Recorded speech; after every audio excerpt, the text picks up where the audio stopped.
I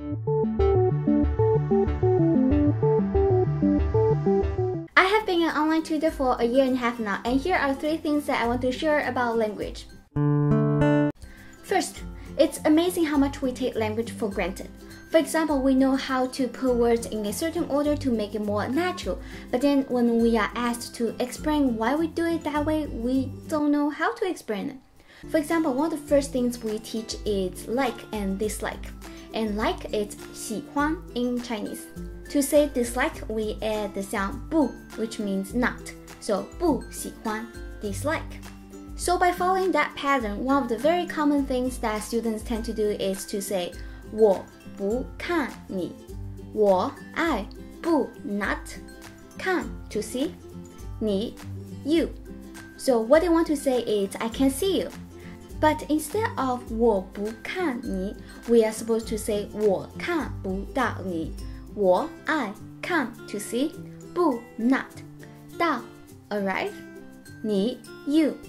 First thing we notice is the 不, the not character, is now after the verb 看. And not only that, we now have a character 到, which means to arrive in that sentence.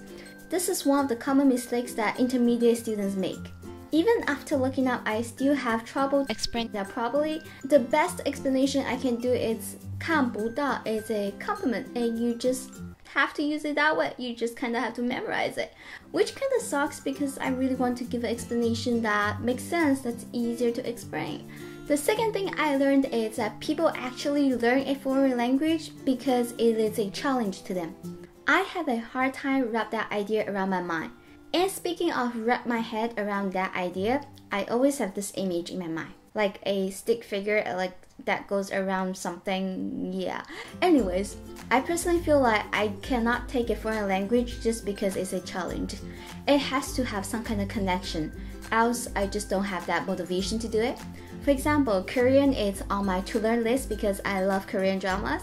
And second one is Japanese because I watch Japanese anime on a daily basis. So the language that I want to learn has to have some kind of connection with me.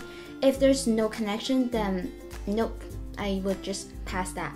The third thing that I learned is a question which I still don't have an answer to, which is how can an innocent term be something so offensive?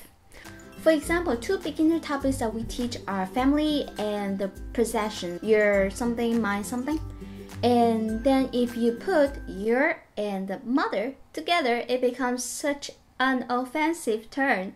When you're doing a life section, it becomes so awkward and like, okay, I'm trying to teach this in a non-offensive way. Actually, I'm trying to teach this in an educational way, but then you still kind of get that offensive feel even though you don't even intend it that way. Your mother can be taken in such a negative way, which does not make any sense to me. Like, how can that phrase be offensive? Like, why? Why did it become an offensive term? In Chinese Mandarin lately, or maybe actually it might have started a few years ago, it's your sister. It's a very offensive term too, which I don't get why. So yeah, these are the 3 thoughts that I have about language. That's it for this video. Thank you so much for watching. Bye!